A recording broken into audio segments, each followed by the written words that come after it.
Beleza. Boa noite, gente. Bem-vindos à sexta edição do Grupo de Estudos da Clínica de Trabalho Escravo e Tráfico de Pessoas, da UFMG.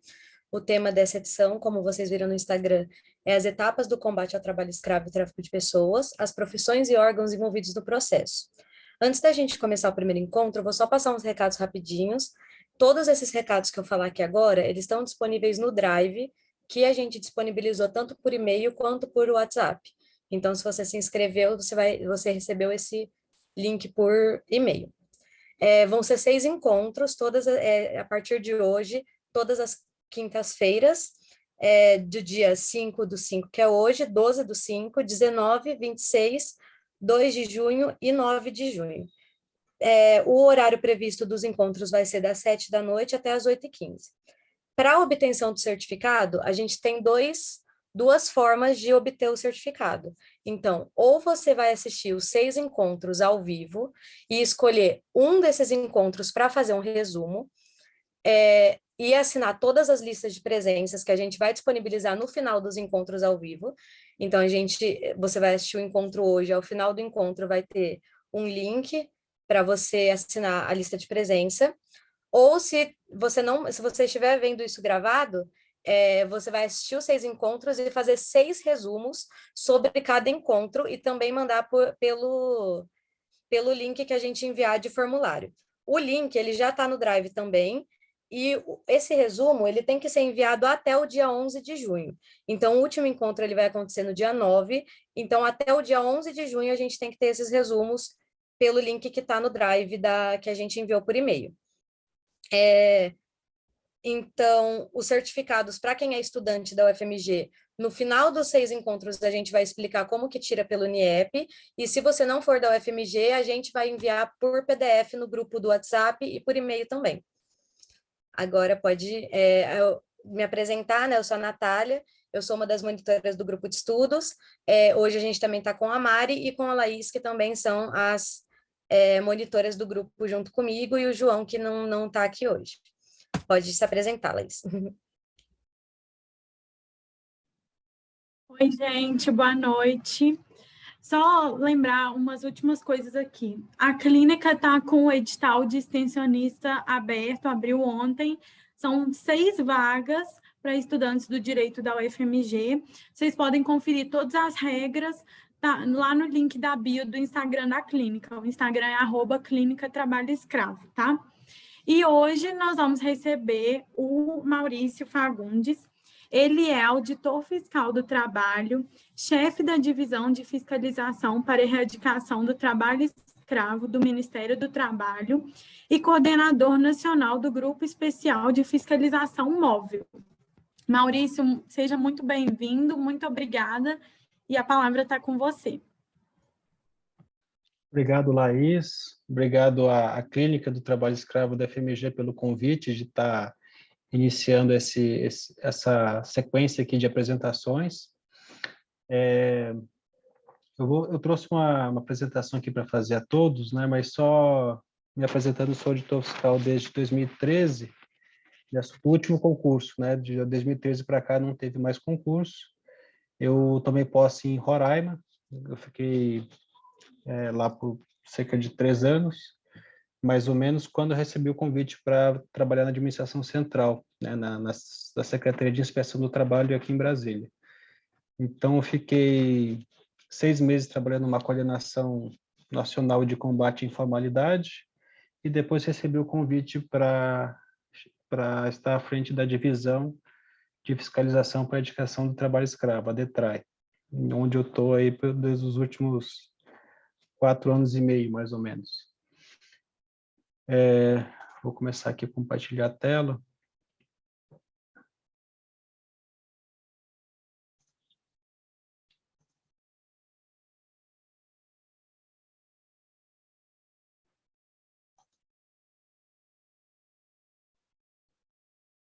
Estão conseguindo ver? Ah, sim, só não tá na tela cheia, sabe? Quando você apresenta todo o slide. Mas dá para ver sim. Eu botei o F5 agora, que de repente demora um pouquinho. Ah, sim, tranquilo. Já apareceu? A tela toda ainda não. Deixa eu Já Tá tá aqui. aparecendo como se fosse a tela do PowerPoint mesmo com a apresentação. Tá, então eu vou tentar a outra forma aqui de compartilhamento.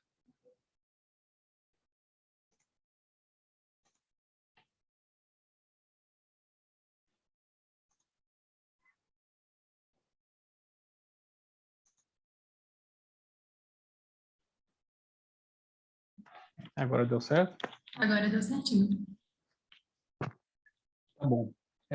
Bom, então hoje aqui como foi o convite a ser feito é falar sobre a carreira da Auditoria Fiscal do Trabalho, não vou me ater a conceitos de trabalho escravo, nem muito a setores, ou falar sobre a problemática, mas concentrar um pouco na atuação da Auditoria Fiscal do Trabalho no combate ao trabalho escravo, trazendo algumas coisas mais históricas e outras mais recentes, e já não é meu objetivo aqui também tomar todo o espaço aqui da apresentação. Como exposição, posso deixar também aberto ao final, a quem quiser bater um papo, tiver qualquer dúvida sobre o que a gente tratar aqui, posso ficar à disposição mais para o final.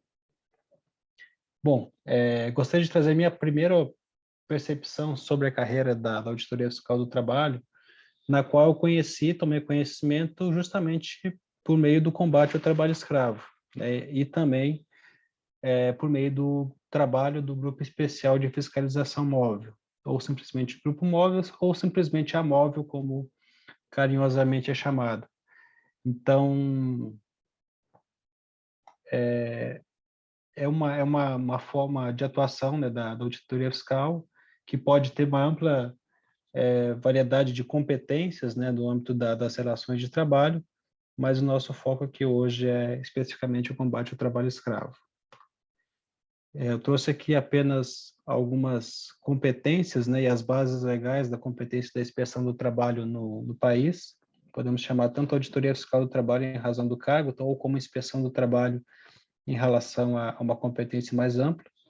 Tem disposição constitucional no artigo 21, né, que compete à União organizar, manter e executar a inspeção do trabalho. E, em razão desse mandamento constitucional, ao decreto 4552 de 2002, que é o regulamento da inspeção do trabalho, que ele também não só tem como base a Constituição, mas também a Convenção 81 da OIT, da qual o Brasil faz parte, né, ratificou, né, e internalizou a Convenção no ordenamento jurídico nacional, e o regulamento da inspeção do trabalho formaliza isso e dá, né, dá as caras de quem é que faz a inspeção do trabalho no país, né? Dentre uma das previsões da Convenção 81, da qual eu considero das mais importantes, é de que os países que aderirem, né, que aderirem à Convenção, se comprometem a manter a inspeção do trabalho, né, no âmbito dos seus países com carreira própria, que seja independentemente das mudanças de governo, né? Então, o país que adere, né, à Convenção 81 tem esse compromisso perante a OIT e a comunidade internacional de manter uma carreira específica de inspeção do trabalho que seja independentemente do governo, seja uma carreira, então, portanto, de Estado com uma atenção, né, voltada para a sociedade, né? Uma carreira de Estado que não esteja aí suscetível a mudanças de governo. Antes disso, né, bem antes disso, a inspeção do trabalho já tem mais de 130 anos no país. Ela foi criada por meio da criação de 3 cargos de inspetores do trabalho, ainda na época do Império, né, por Marechal Deodoro. Na época, a criação desses cargos foi específica para verificar condições de trabalho de crianças em fábricas, né? E aí eu falo não combate ao trabalho infantil, mas verificar de fato as condições de trabalho das crianças, porque era permitido trabalhar em fábricas, né, inclusive menores de 14 anos. E era especificamente para verificar questões de jornada, né? A legislação da época previa, né, permitia o trabalho de crianças, né, de meninos e meninas, dependendo da idade e do sexo, tinha uma jornada máxima diária e aí então esses inspetores foram nomeados para poder fiscalizar o cumprimento dessa lei. Hoje totalmente absurda, né? Não é permitido o trabalho para menores de 14 anos, mas esse é o nosso histórico da inspeção do trabalho, que já tem mais de 130 anos de existência. E especificamente no combate ao trabalho escravo, nós temos a Lei do Seguro-Desemprego, a Lei 7998, que em 2002 foi alterada, inclusive foi um auditor fiscal do trabalho, João Batista, que fez essa redação legislativa e ela foi aprovada, né? Virou lei em 2002, de que todos aqueles trabalhadores resgatados de condição análoga de escravos teriam direito também ao seguro-desemprego, no valor de um salário mínimo durante 3 meses. E isso é a regra que está prevista até então. Hoje tem um projeto de lei aumentando esse tempo de 3 para 6 meses, mas ainda é um projeto que está em tramitação ainda na Câmara. E, bom, isso basicamente é a legislação, né, a base legal de atuação na inspeção do trabalho. Além disso, no combate ao trabalho escravo, há uma portaria do Ministério do Trabalho, que fala sobre as ações e como que deve ser a articulação entre os demais órgãos, e uma instrução normativa voltada para os auditores para que o combate ao trabalho escravo seja o mesmo em qualquer parte do país, né? seja mais uniforme. Bom, e aqui eu trago para vocês em 95, né, com a criação do Grupo Especial de Fiscalização Móvel, foi no momento em que o Brasil era pressionado pela comunidade internacional em razão das denúncias que a Comissão Pastoral da Terra já vinha fazendo desde a década de 70, sobre graves violações de direitos humanos, sobretudo na Amazônia Legal. Então, em 95, o Brasil se comprometeu perante a comunidade internacional e assumiu que, de fato, existia o trabalho escravo contemporâneo no país, e então se comprometeu a combatê-lo, né, apresentar essas medidas, né, eficientes de combate a essas situações que já eram denunciadas e tinham chegado já, inclusive, a cortes internacionais, principalmente a Comissão Pastoral da Terra. Isso já tinha sido levado para discussão internacional. E em 95 é criado o Grupo Móvel, dentro de um projeto que tinha sido já testado em 94, de atuação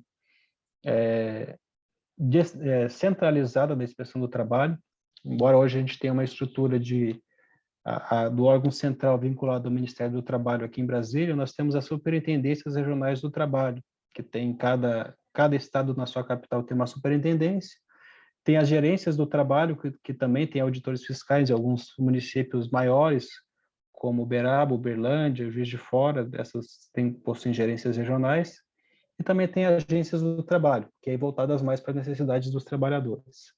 Então, em 95, o que se pensou, em razão das graves denúncias que tinham em fazendas, em graves violações de direitos, e com um grau de violência muito grande também envolvendo trabalhadores e os donos de terras, foi pensado em ser feito um grupo vinculado aqui em Brasília, né, que pudesse atuar em todo o território nacional.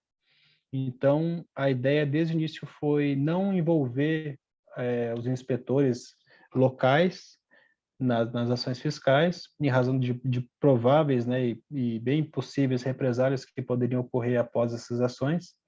Então, o grupo era formado em Brasília e saía daqui para qualquer parte do país para poder fazer as ações fiscais, fazer as intervenções e depois retornar. Então, essas fotos aqui que eu trouxe são da primeira operação do Grupo Móvel. Os colegas da época não tinham nem noção do que poderia se tornar o Grupo Móvel, eram apenas ainda em fase de teste. E são fotos aqui de uma carvoaria, né? Tive pelas condições dos trabalhadores, muitos casos de trabalho infantil. Aqui também muitos casos de acidentes de trabalho, né? Aqui um trabalhador com queimaduras. Essa senhora aqui da esquerda também com acidente de trabalho, né, com o dedo decepado. Eu falo uma senhora, mas o colega que participou da primeira operação disse que ela não tinha mais do que 50 anos. Né? Então, eles viram uma realidade realmente do interior do país muito chocante, E dessa senhora, especificamente, tem uma história interessante, né, que quando o Grupo Móvel fez 25 anos, em 2020, foi gravada tem uma playlist no canal da Escola Nacional da Inspeção do Trabalho, com 100 vídeos de 100 pessoas diferentes contando histórias pessoais dos 25 anos do Grupo Móvel. Então, a gente conseguiu localizar o nosso colega onde participou da primeira operação e coordenou a primeira operação. Ele conta que essa senhora foi perguntada o porquê, né, o que tinha acontecido com o dedo dela, e ela disse que tinha sido esmagado entre duas toras de madeira. E aí, então, foi perguntado, poxa, mas foi esmagado o dedo, não teve como recuperar isso? Como é que foi esse esmagamento? Foi tão sério assim? Aí ela disse, não, doutora, é que eu não tinha dinheiro para o álcool. Aí o colega ficou sem entender, ué, dinheiro para o álcool? O que isso quer dizer? Eu não sei, a senhora achava que se colocasse o dedo no álcool poderia salvar o dedo da senhora? Não, doutora, é que eu não tinha dinheiro para o álcool para colocar álcool no carro do patrão para poder me levar para a cidade, para o hospital. Então, essa senhora ficou ali com um problema grave de infecção no dedo e acabou, por fim, tendo que amputar o dedo.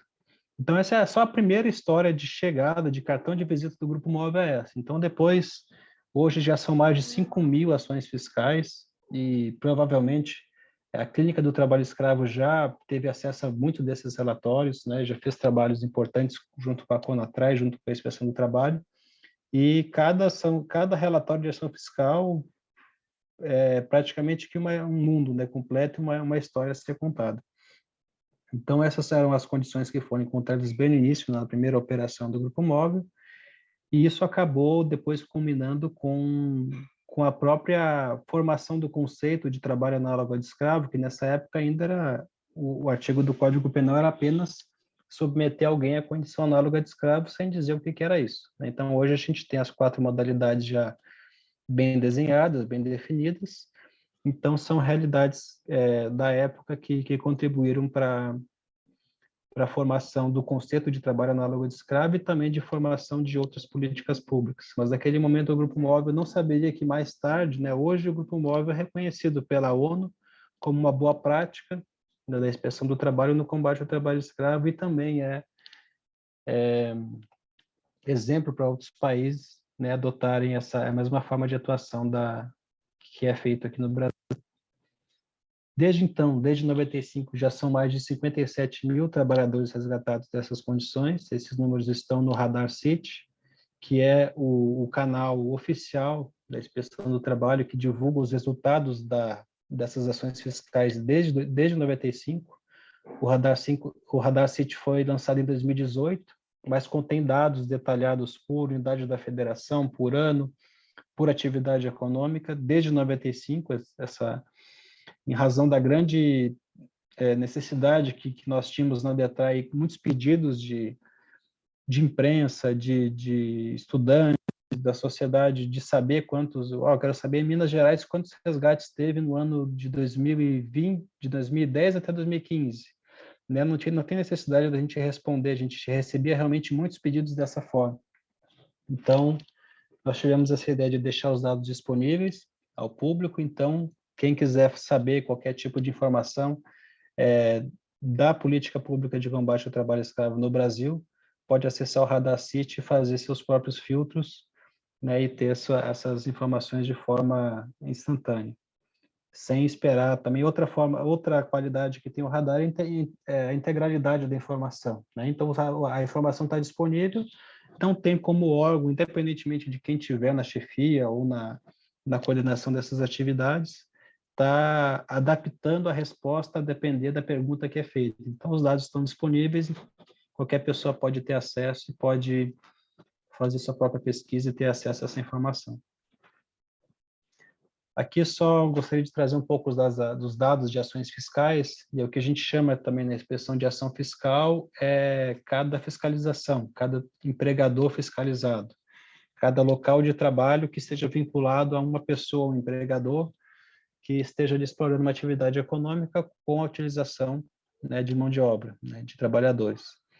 Então, nós temos que um aumento, né, do número de ações fiscais no ano passado. Esse número de 433 ações fiscais foram apenas ações fiscais voltadas para o combate ao trabalho escravo, ou seja, elas foram iniciadas por uma denúncia de trabalho escravo ou por indícios de trabalho escravo, né? Não necessariamente todas elas resultaram em resgate de trabalhadores, mas são ações que geralmente, quando não encontram, né, não chega a ser constatado o trabalho escravo, várias outras irregularidades podem estar envolvidas, como, por exemplo, o trabalho infantil, a informalidade, a falta de anotação do registro do contrato de trabalho na carteira de trabalho do trabalhador, violações de direitos em saúde e segurança do trabalho, né? Isso ocorre muito também nesse tipo de ação, e também a sonegação, né, dos valores previdenciários e também do fundo de garantia, do FGTS. Então, numa ação fiscal que começa é planejada e é feita voltada para combate ao trabalho escravo, mesmo que chegando no local de trabalho aquelas condições ou o que está sendo descrito na denúncia não se concretizou ou aquela condição não existe mais, é feita uma ação fiscal de rotina, né, normal, de outra forma, e esses são os dados aqui dos últimos anos, né? Também tem um número grande de trabalhadores resgatados, 1937 no ano passado, foi o maior número desde 2013 também. Bom, né, e trazendo aqui números gerais, né, dos resultados da ação fiscal, não é apenas a ação fiscal e trabalhador resgatado que tem, né, de resultado. No ano passado, por exemplo, nós resgatamos 1.937 trabalhadores, mas 1.308 trabalhadores foram registrados durante as ações fiscais. Em outras palavras, esses trabalhadores não existiam para o mundo do trabalho, né? Para qualquer tipo de sistema previdenciário ou sistema do social de registro oficial do governo, esses trabalhadores simplesmente não existiam, e durante as ações fiscais, esses trabalhadores foram registrados após serem notificados pelos auditores fiscais do trabalho.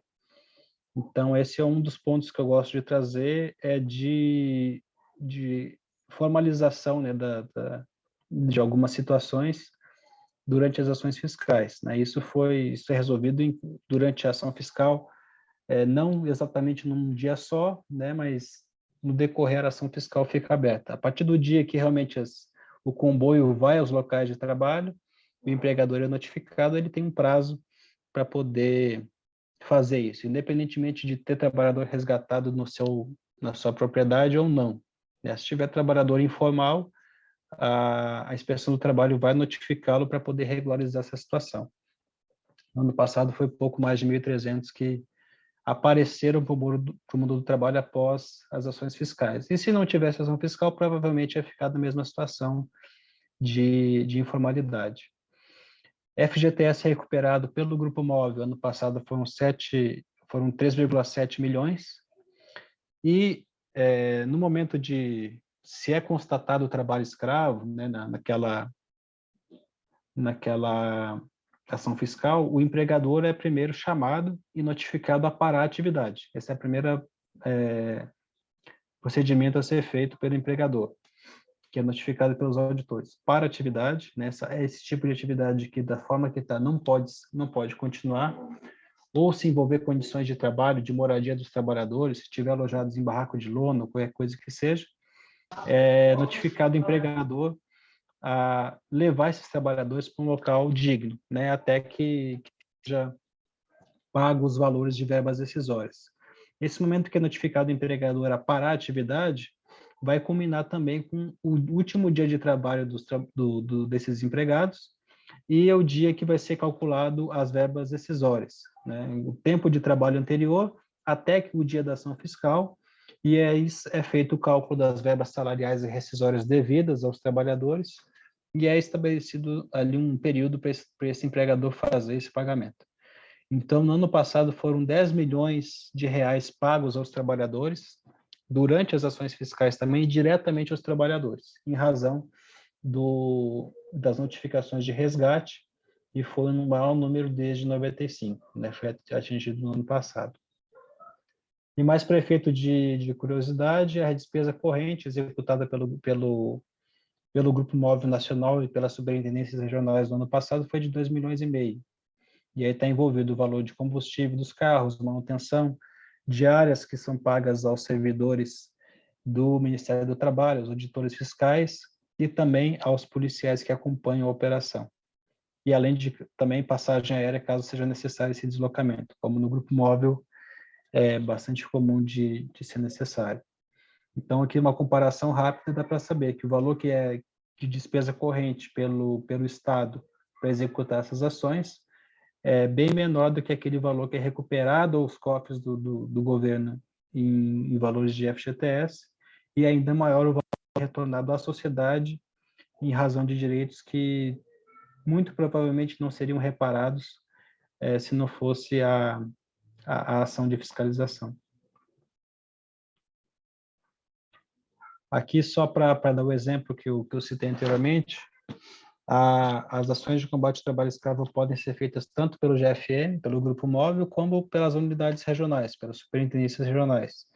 Então, eu gosto de separar aqui no mapa também as ações do ano passado. Em azul tem onde o Grupo Móvel foi, em amarelo onde foram as ações dos auditores regionais.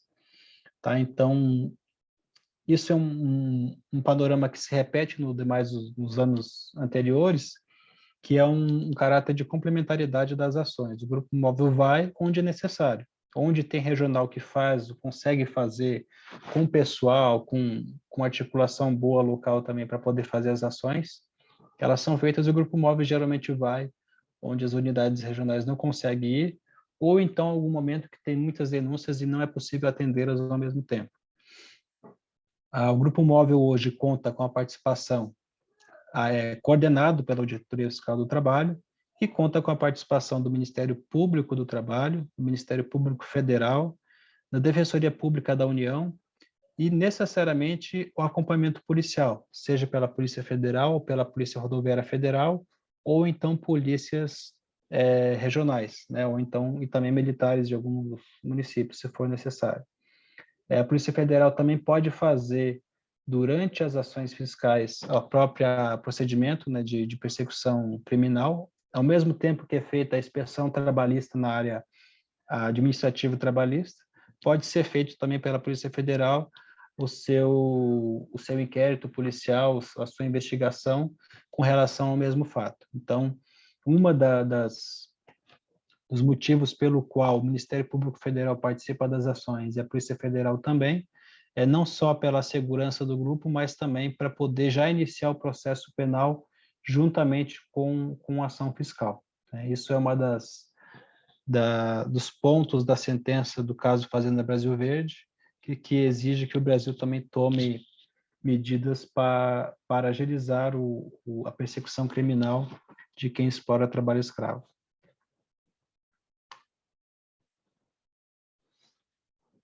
Uma ferramenta que foi lançada em 2020, né, trago aqui para conhecimento também, é o sistema IP.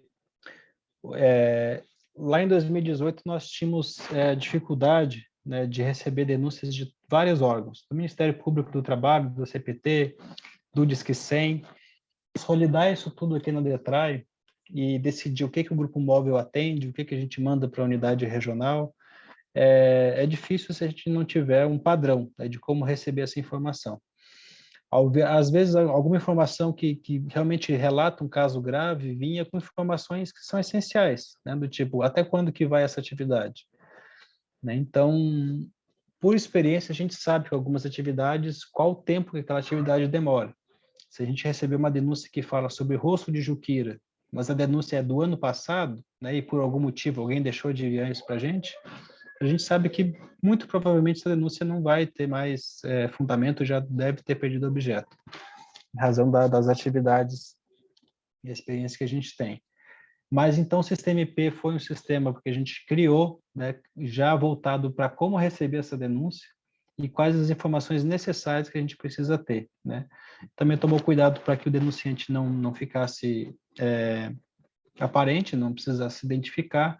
Ele está disponível à sociedade e também foi criado para que os terceiros, ou quem mais envia denúncia para a Inspeção do Trabalho, no caso o MPT e a Comissão Pastoral da Terra, pudessem ter um acesso diferenciado, cadastrar as denúncias e também acompanhar o andamento de cada denúncia que foi cadastrada.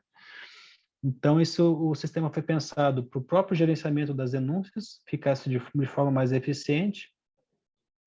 Para a sociedade ter uma aproximação, porque naquele momento, em 2020, quando ele foi lançado, não tinha nenhum sistema que conectasse a sociedade à inspeção do trabalho, nenhum sistema na internet.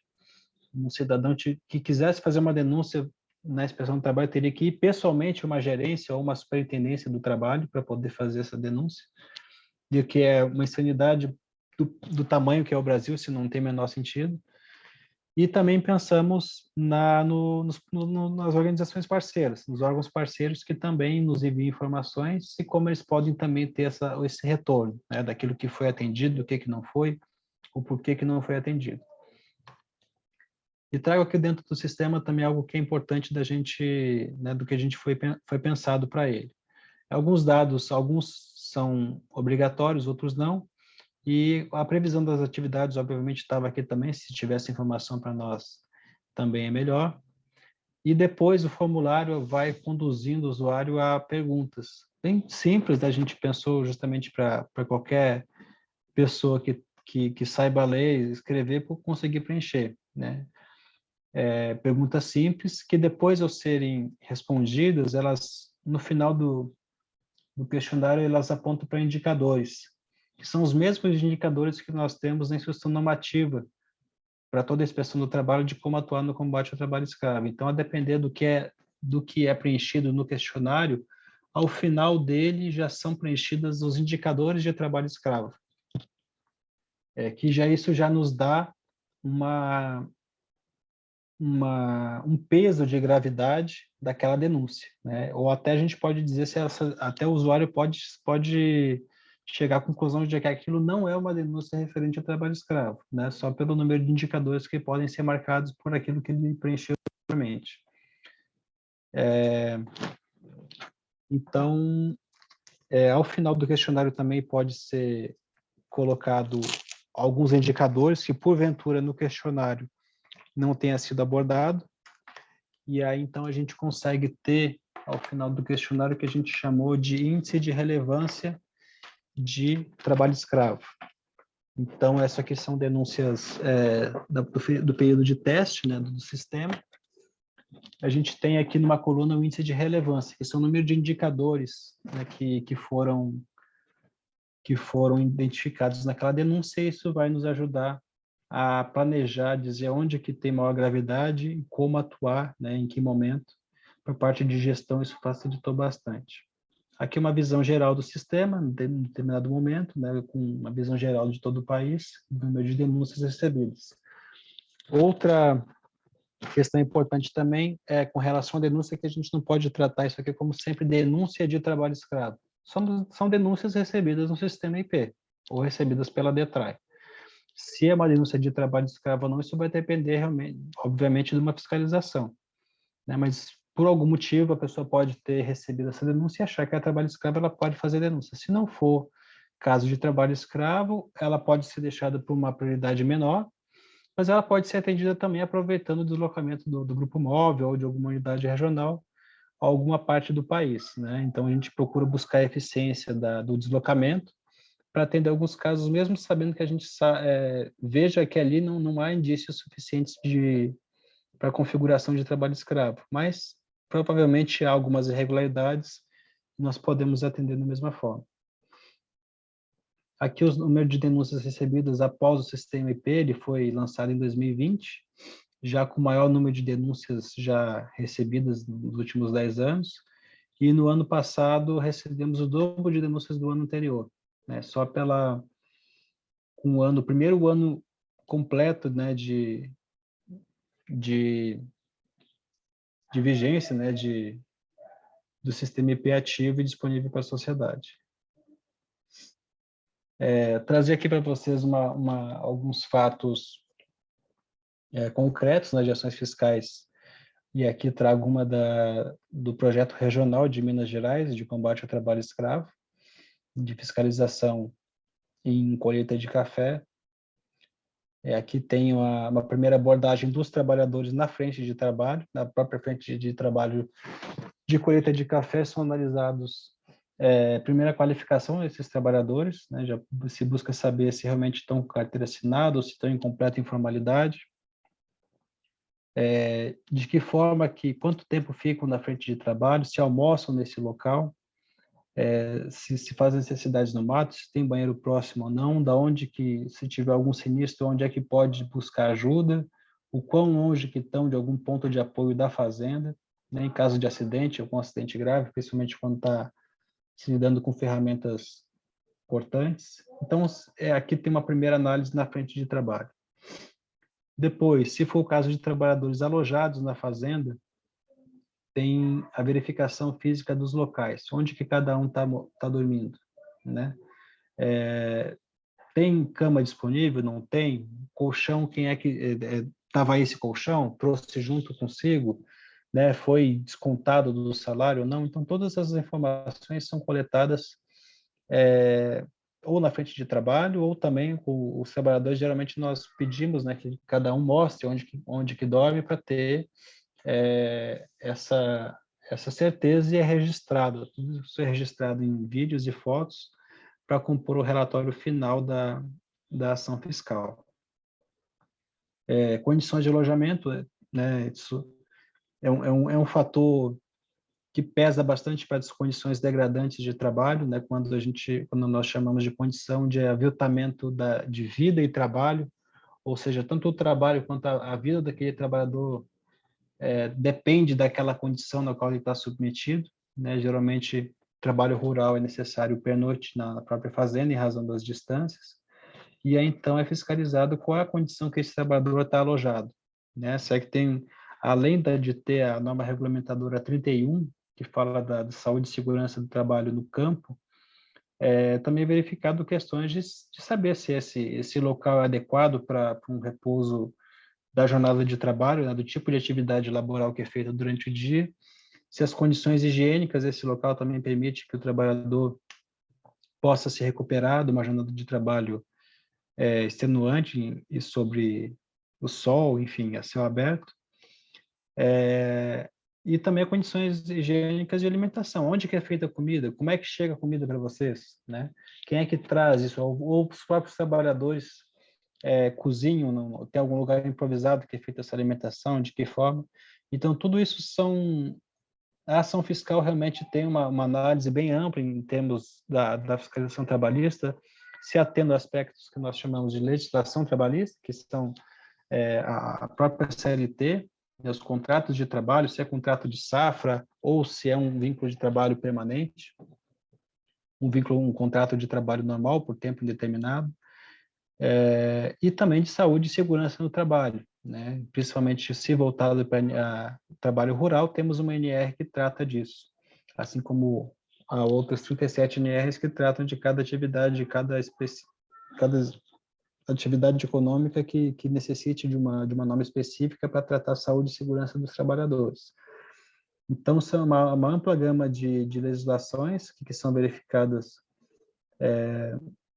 nesses locais de trabalho, mas principalmente em razão para a caracterização de trabalho análogo de escravo, a instrução normativa com indicadores para essas, né, que podem apontar para ou trabalho forçado, ou jornada exaustiva, ou condição degradante de trabalho, ou um sistema de endividamento, né, de endividamento desses trabalhadores. Então, aqui são fotos reais, né, de situações reais que aconteceram no ano passado na safra do café. E aqui tem fotos aqui do colchão, né, dos trabalhadores, né. Isso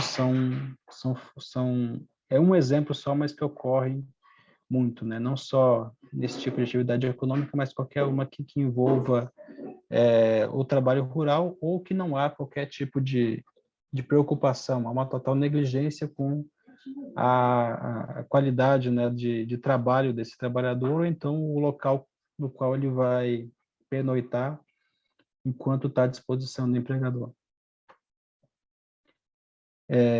Um ponto importante também, o pós-resgate. Na nossa instrução normativa, também tem a previsão de que o auditor fiscal do trabalho deve encaminhar os trabalhadores resgatados a um atendimento pela assistência social.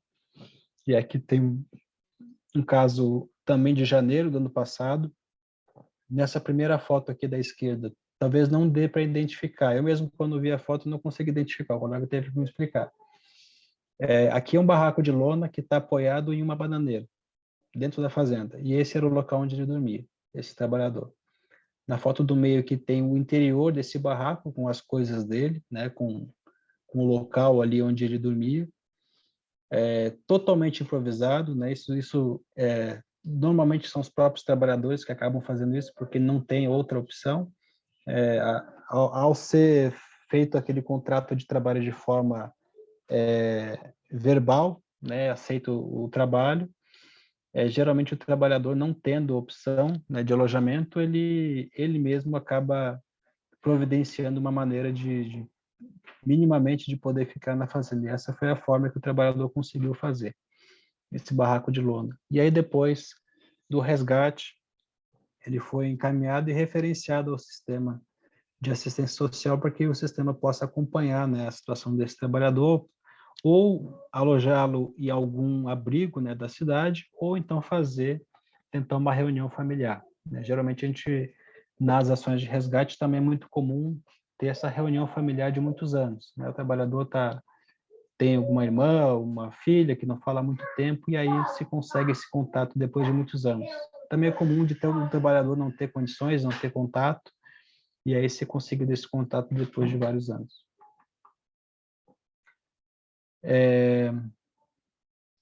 Mas já para finalizar aqui essa conversa, para sobrar algum tempinho para perguntas, tem um ponto importante também que eu gostaria de destacar, de atuação da Inspeção do Trabalho, que é a lista suja do trabalho escravo. Tá? Muitos devem conhecer, né? Isso é um ponto principal das ações fiscais, porque vem do que eu já mostrei aqui, desde as denúncias da sociedade, sistema IP, tem ações que podem ser planejadas também, a gente não precisa de esperar uma denúncia para poder atuar. Então, setores que a gente sabe que tem um problema crônico de trabalho escravo, a gente pode planejar ações e buscar informações de inteligência, e buscar fazer ações reiteradas, né, nesse setor, caso seja necessário. Tem as ações fiscais, tem todos esses resultados que eu mostrei para vocês. E depois vem a grande pergunta: a sociedade quer saber quem é que explorou o trabalho escravo, né? Vem, no final, a parte de transparência dessas ações.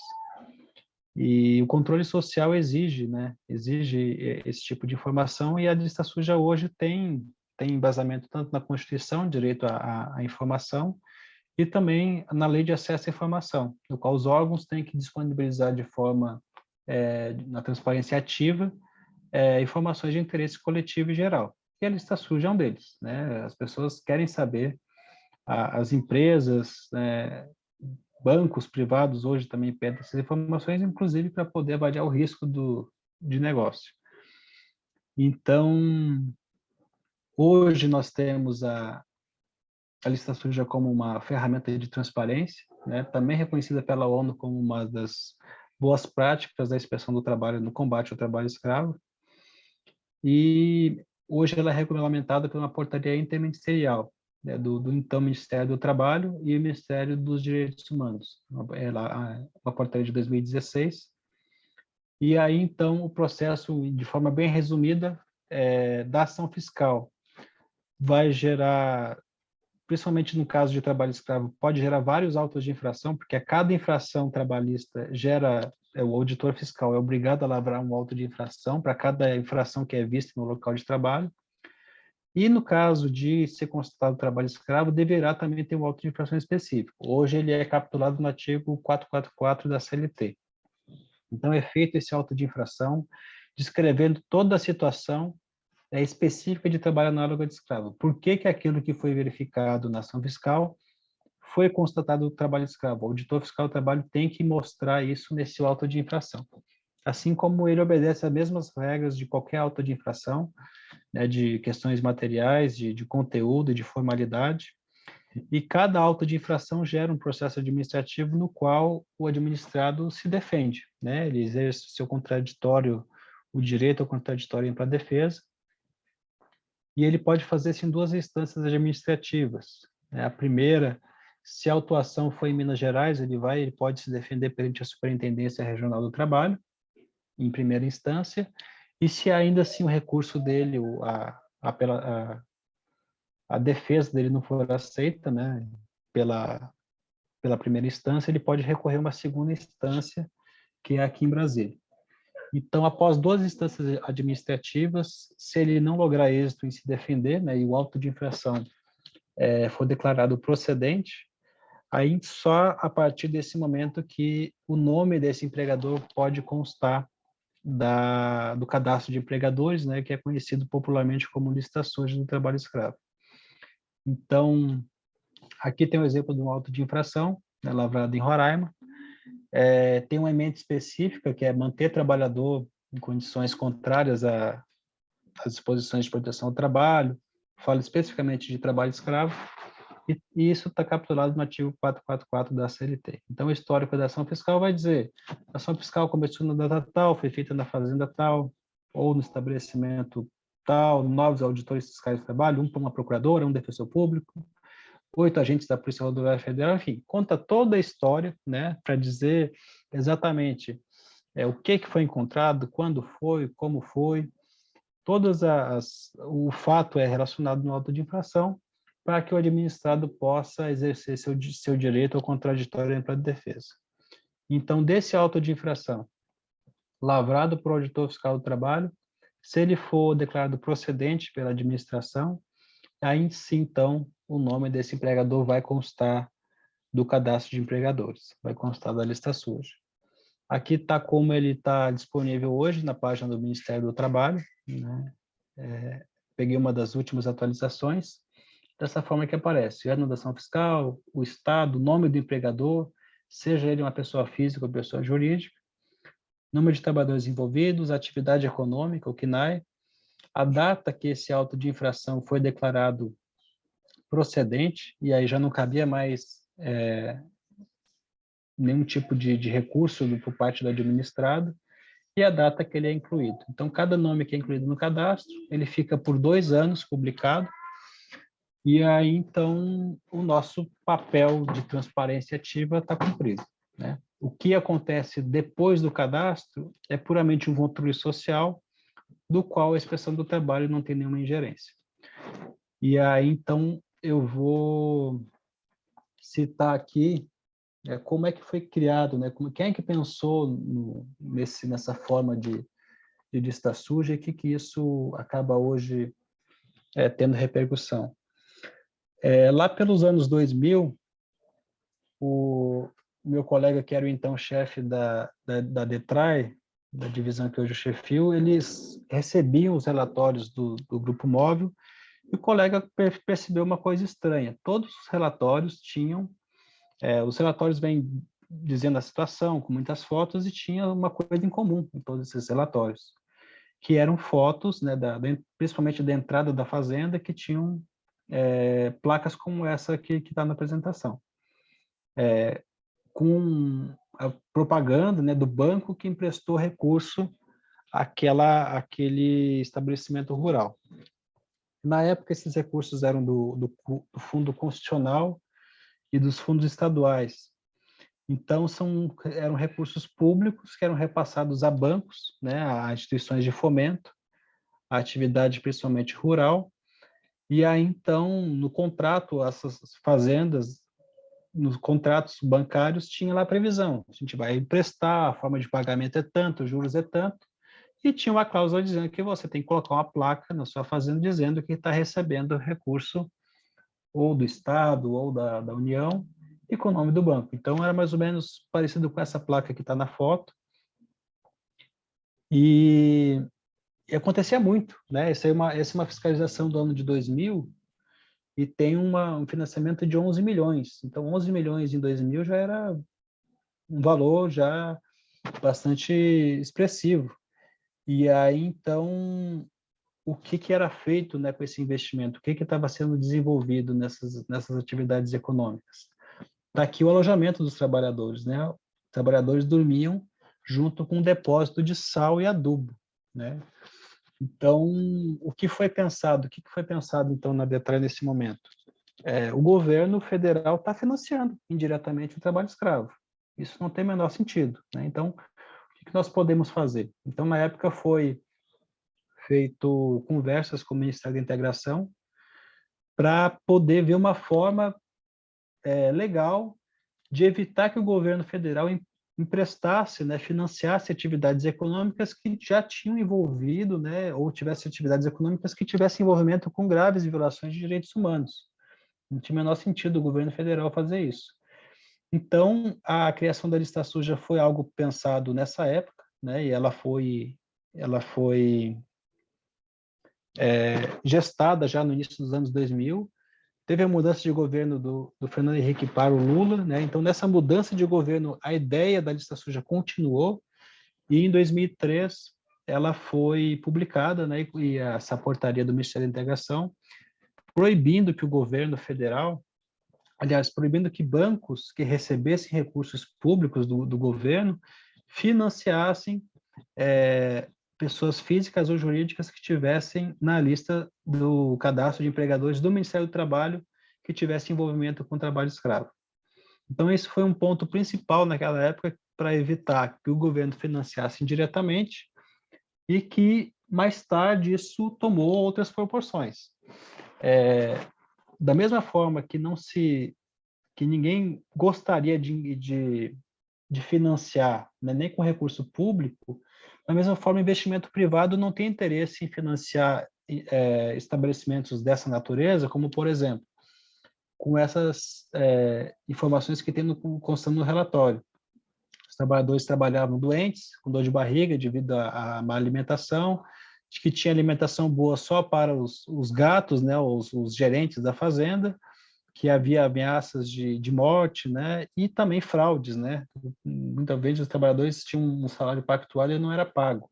Além de passar por essas condições de alojamento e de condições degradantes, também tinha muitas fraudes em relação ao pagamento. Então, a lista suja hoje, muitas empresas privadas, né, e também bancos privados usam essa lista para poder avaliar, né, se vale a pena financiar determinadas situações, e hoje é uma das principais ferramentas, né, extremamente elogiada internacionalmente, por ser uma iniciativa brasileira, e não é também só no Brasil. Na Argentina tem algo parecido também para outros tipos de infração, na Austrália, Nova Zelândia, Inglaterra, os Estados Unidos também tem uma lista parecida.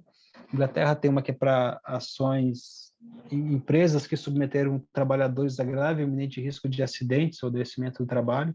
Tem uma lista na Inglaterra dessa natureza.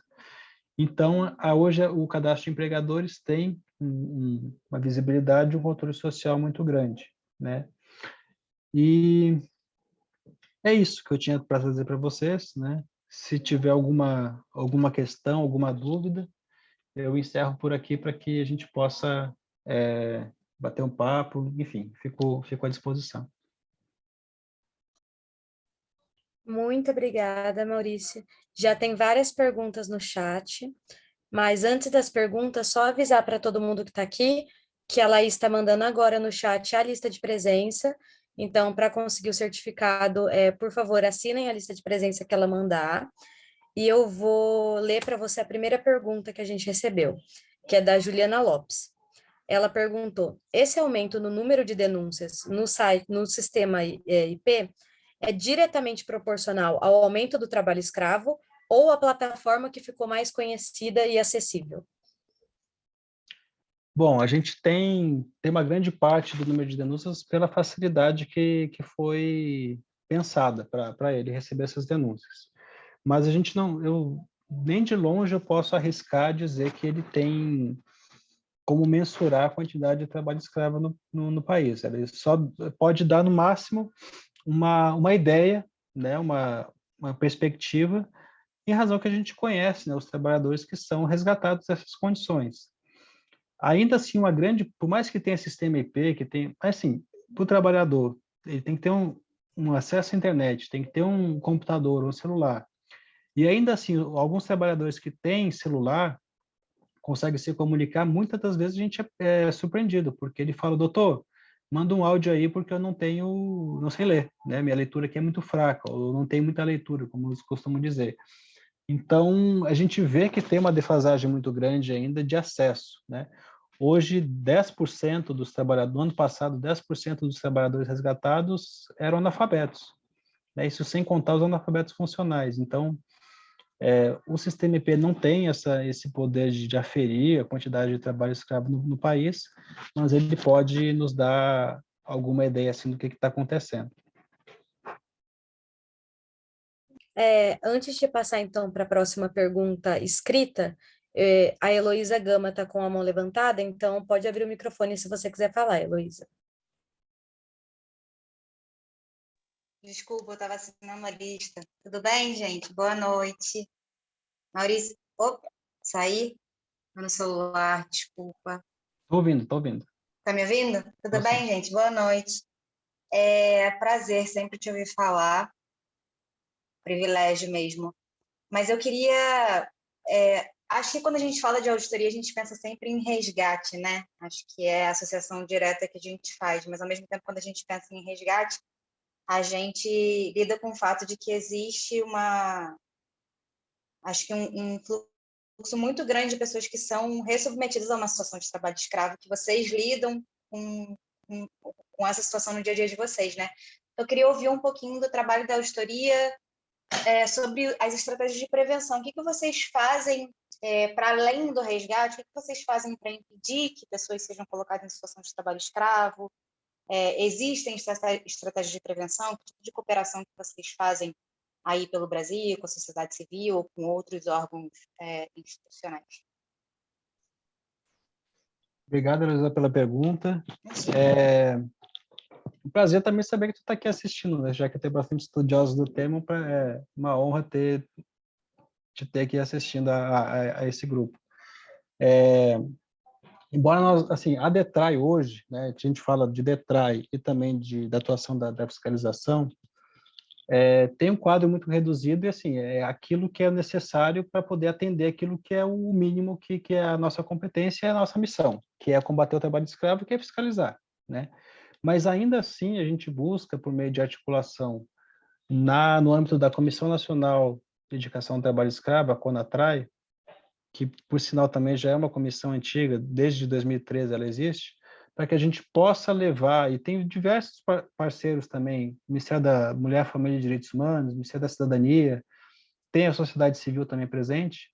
Então, a gente tem o olhar da realidade, né? E essas instituições têm um papel também, né? Lá no Ministério da Mulher, Família e Direitos Humanos tem uma coordenação geral de combate ao trabalho escravo, né? Então, tem competências específicas de promover campanhas de prevenção, e naquilo que é possível, nós conseguimos, sim, fazer campanhas de prevenção. O sistema IP, quando foi lançado, foi acompanhado também de uma divulgação sobre o que é trabalho escravo, quais são as modalidades.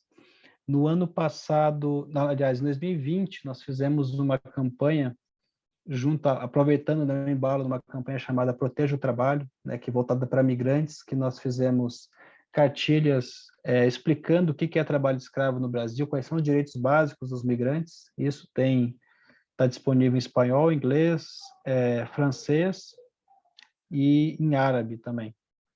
E a gente ajuda, né, a fazer esse material, porque, enfim, os auditores estão em contato com essa realidade, estão com o pezinho no chão e a gente sempre que pode também ajuda a fazer esse tipo de divulgação, tanto com os trabalhadores como também com os empregadores, né?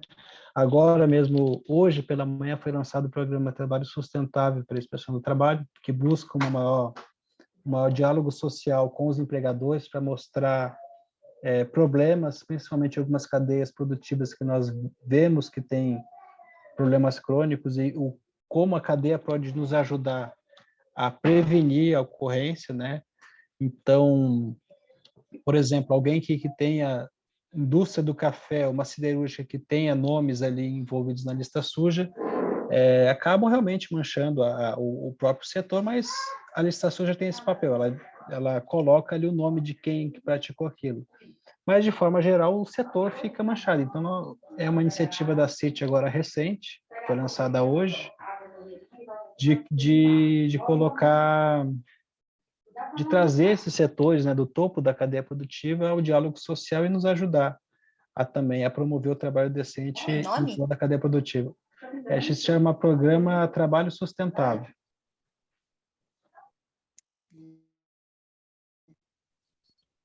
Mais uma pergunta, então, Desculpa, não tô te escrita. interrompendo.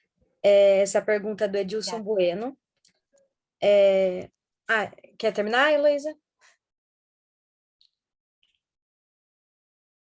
Estava só Beleza. agradecendo. Obrigada. Perfeito. Então, a pergunta do Edilson é: com a ausência de concursos desde 2013, como o Grupo Móvel tem reabastecido o quadro de membros?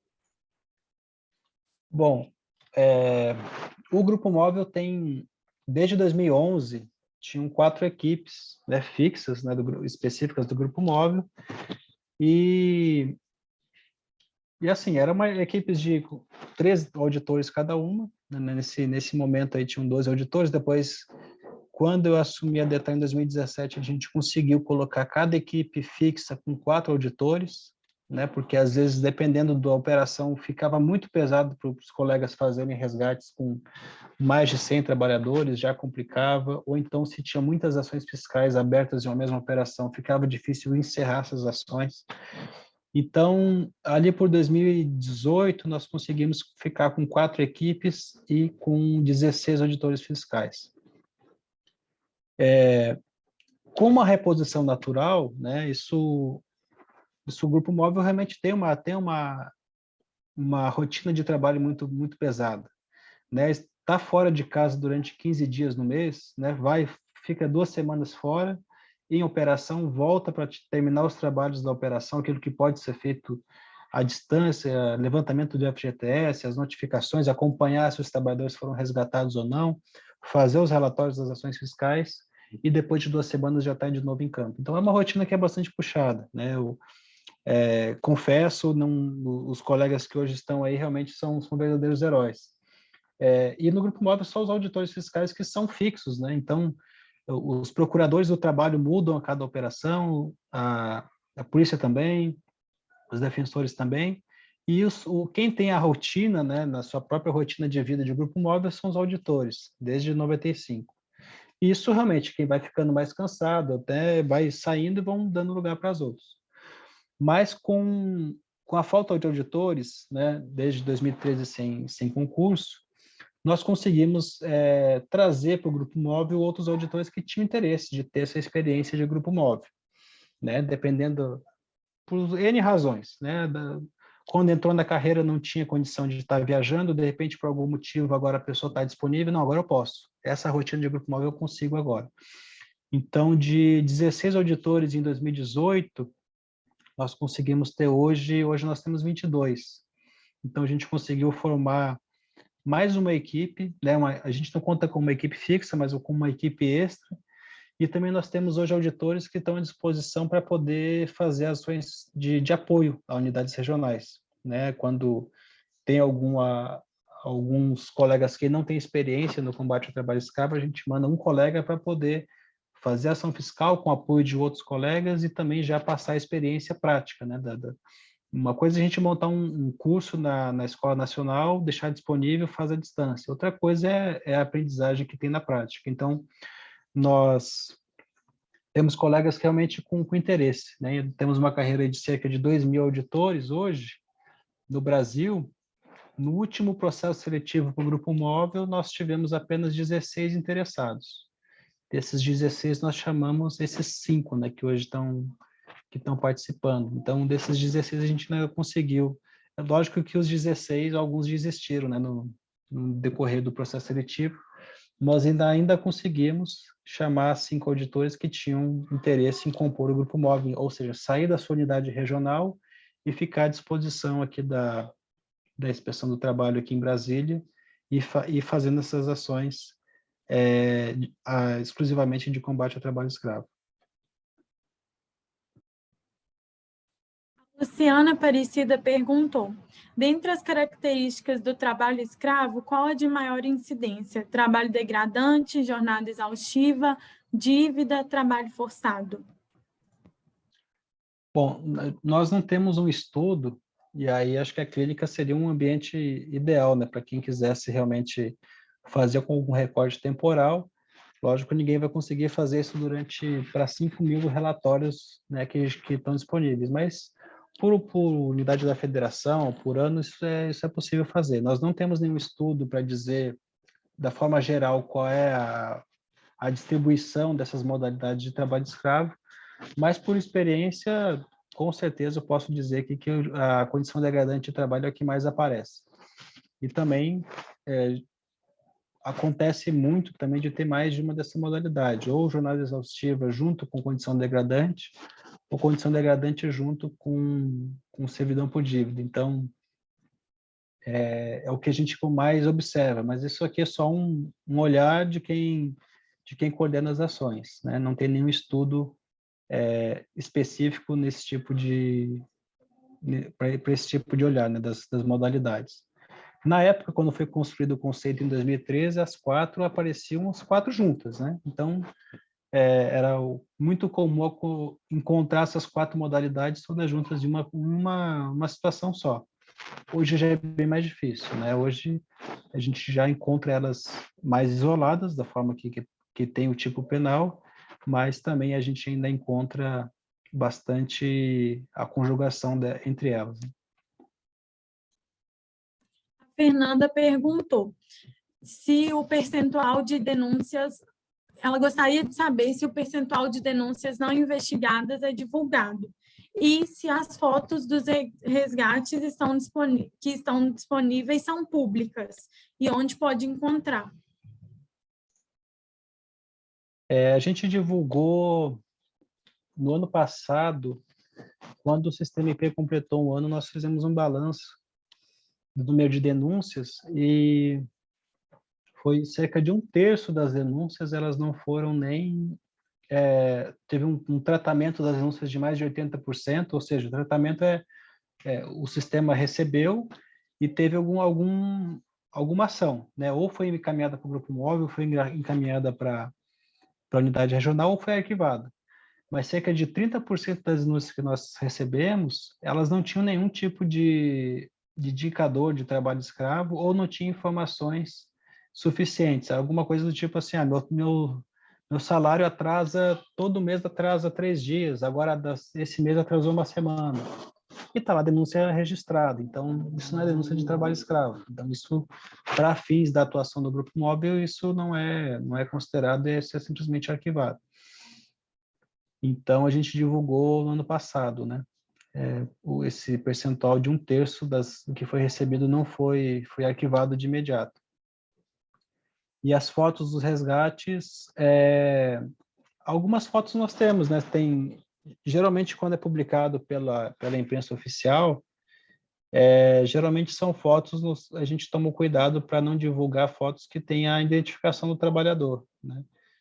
Então, tem algumas fotos, principalmente das condições de trabalho, como essas que eu apresentei aqui, a gente acaba divulgando, inclusive, pela imprensa oficial. Assim, só não tem um canal, né, na expressão de trabalho exclusivamente com fotos, né? Não tem isso organizado e público, né? Mas no Google a gente acaba encontrando alguma coisa, né? Mas, obviamente, de forma bastante desorganizada, mas normalmente a gente acaba publicando fotos também. Falando em foto, tem também uma conta no Instagram chamada @trabalhoescravo, na qual são publicadas fotos históricas do grupo móvel, né, do combate ao trabalho escravo, mas também de resgates mais recentes, né? Isso eu acompanho lá também, e essas fotos são divulgadas, mas eu vejo que seguem esse mesmo objetivo, não identificar claramente o trabalhador resgatado, né, por algum motivo. Muitas vezes isso é bem preservado. Priscila perguntou: diante da quantidade de legislação e condições de saúde e segurança para serem verificados, existe um formulário padrão? É interessante que este formulário seja amplamente divulgado para fortalecer a prevenção? Nós temos um formulário de guia, né, para essa entrevista, que nós chamamos de entrevista com o trabalhador. É um formulário guia para poder pegar essas informações, né? De nenhuma forma o formulário ou o preenchimento dele, né, ou se marcar tantas vezes o X em algum local, vai configurar trabalho escravo ou não, porque a situação fática pode ser muito variada, a gente não vai conseguir colocar numa folha de papel tudo que pode ser encontrado ali.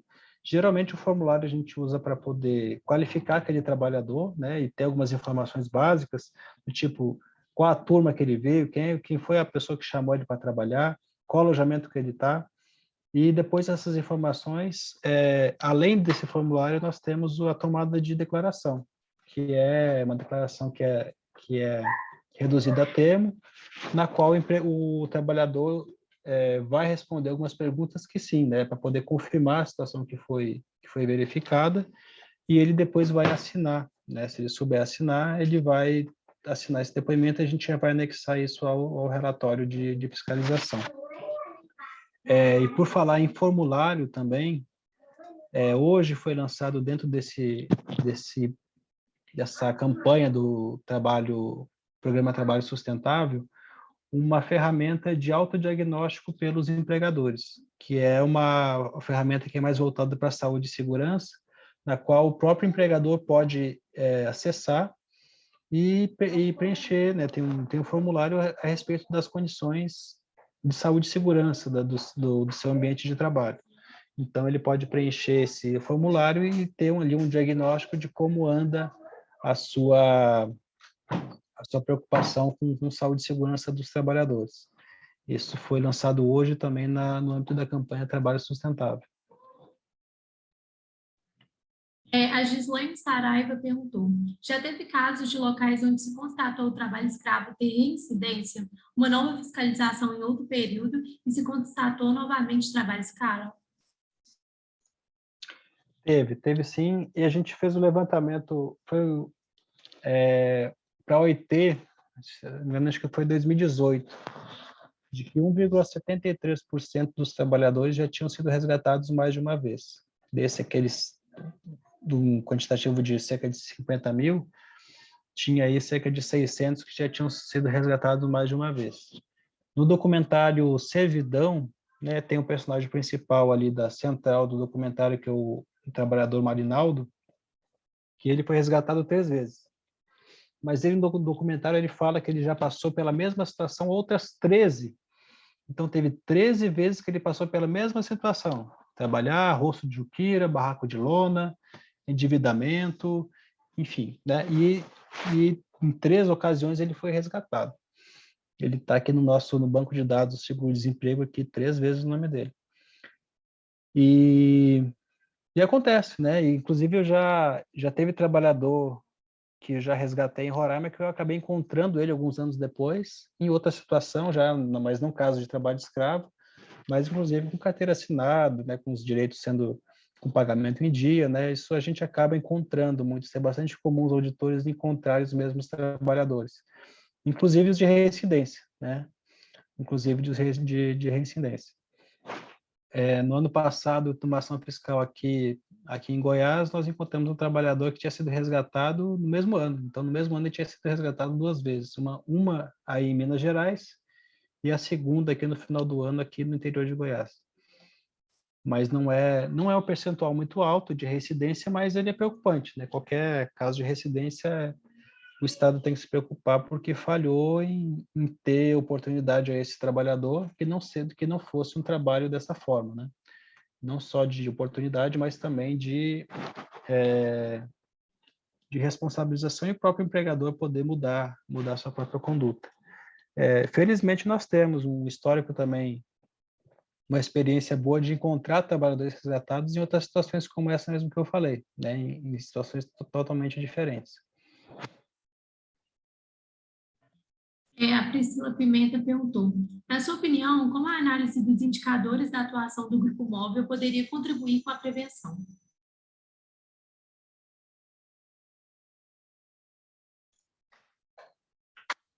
Bom, eu não sei se o que ela quis dizer com indicadores da atuação, se são os resultados propriamente ditos, ou se está falando de indicadores de trabalho escravo.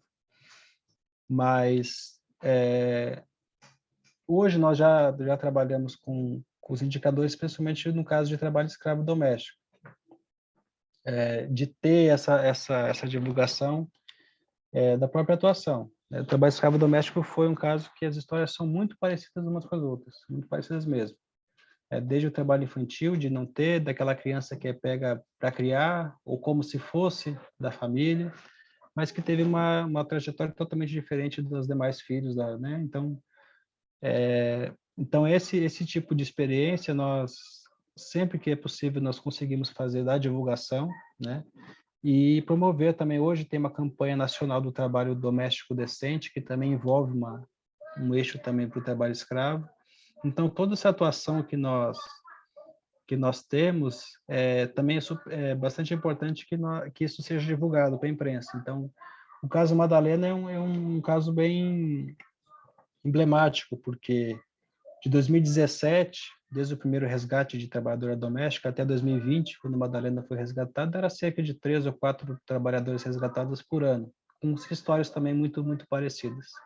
Depois do caso Madalena, aí em Minas Gerais, o número de denúncias subiu muito, e no ano passado foram 27 trabalhadores resgatados. De 13 em 2020, incluído Madalena, foram para 27 no ano passado. E esse ano acho que já são pelo menos 7 ou 8, até agora abril.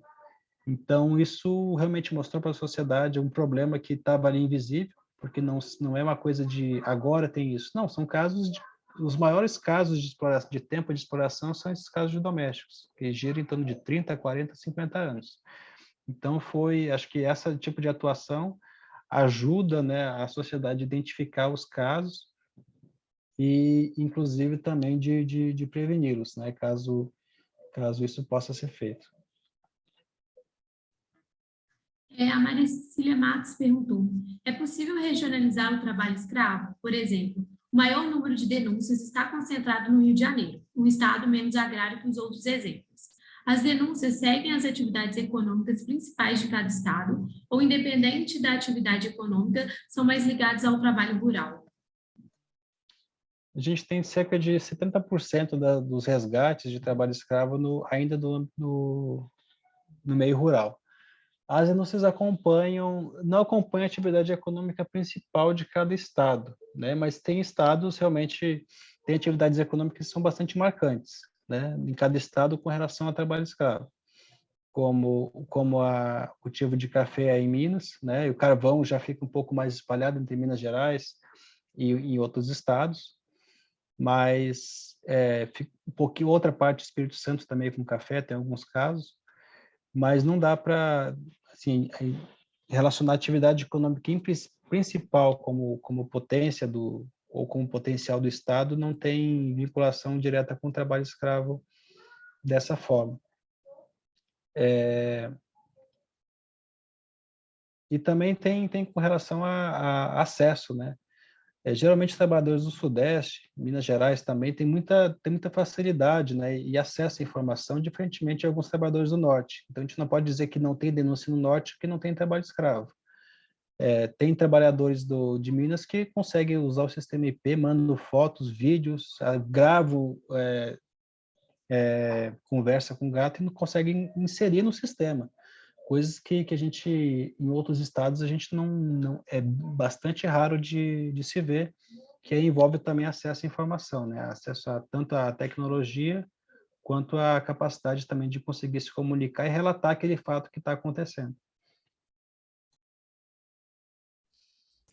A Laura de Melo Costa perguntou, as ações fiscais resgatam os trabalhadores em condições análogas à escravidão, mas quais outros procedimentos os fiscais realizam se violações de direitos dos trabalhadores forem identificadas, mas não configuram trabalho escravo?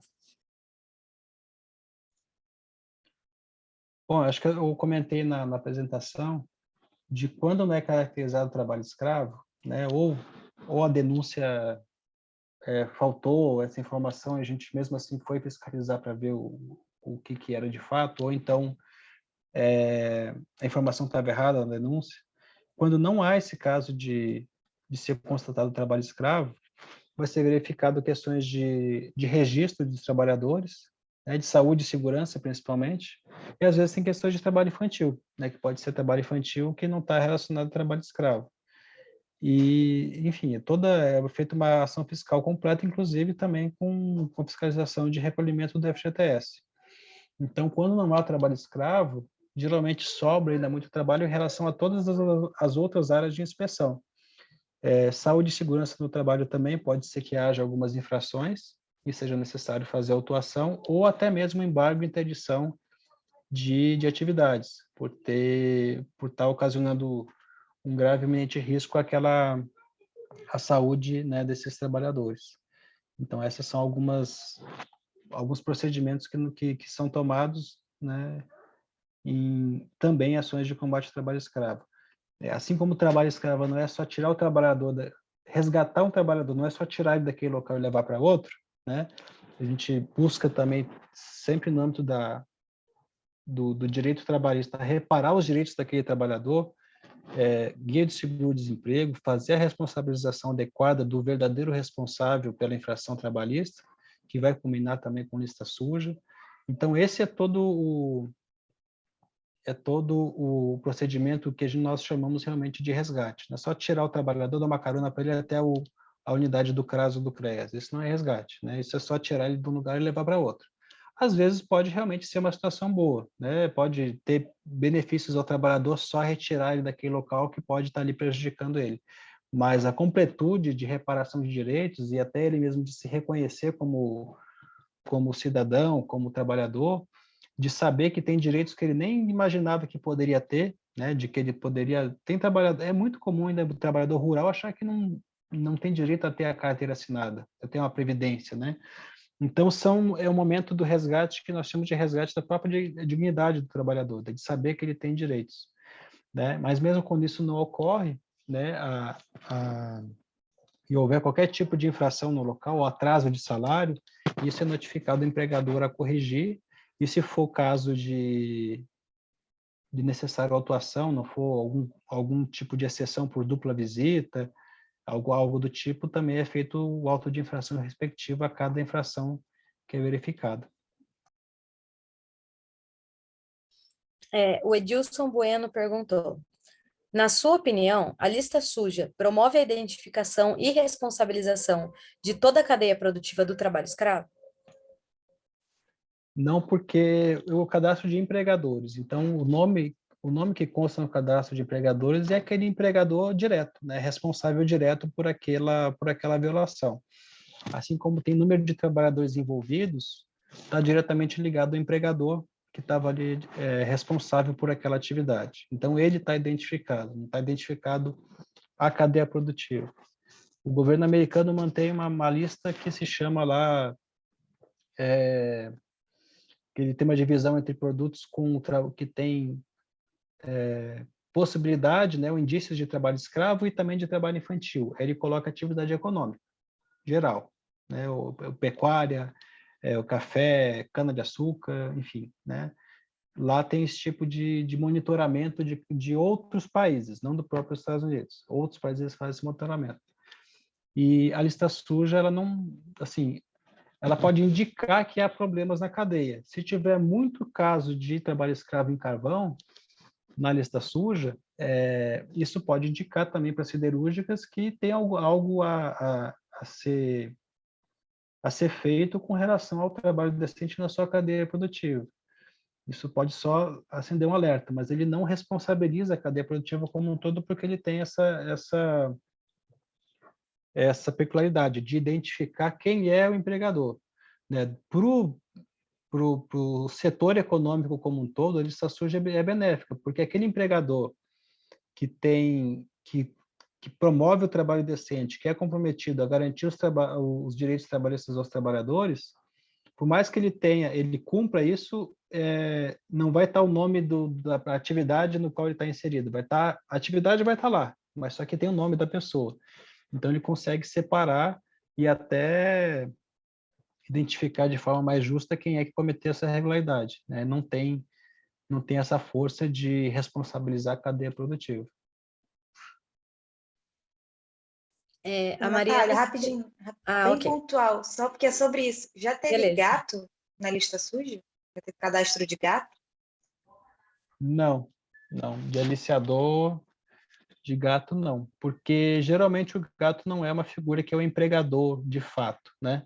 Ele está ali como um gerente, como um responsável por alguma atividade, alguma turma de trabalhadores. A não ser que ele realmente seja considerado, naquela situação específica, como empregador, né? Já teve situações que o próprio gato aliciador foi considerado empregador porque realmente tinha enfim, todos os elementos da relação de emprego estavam vinculados a essa pessoa, né? Isso já aconteceu, mas não é o comum. E também não há o nome só porque ele foi o aliciador, né? A Mariana de Souza da Silva, ela perguntou: na prática, quando os auditores chegam ao local e verificam de fato a situação de trabalho escravo, como é feita a comunicação do crime à polícia? Existe um trabalho em conjunto com as polícias civis e federal? A ocorrência do tráfico de pessoas é bem nítida nessas situações, mas sempre tenho essa dúvida. Por exemplo, os gatos, os gerentes da fazenda, os empregadores, geralmente eles respondem criminalmente?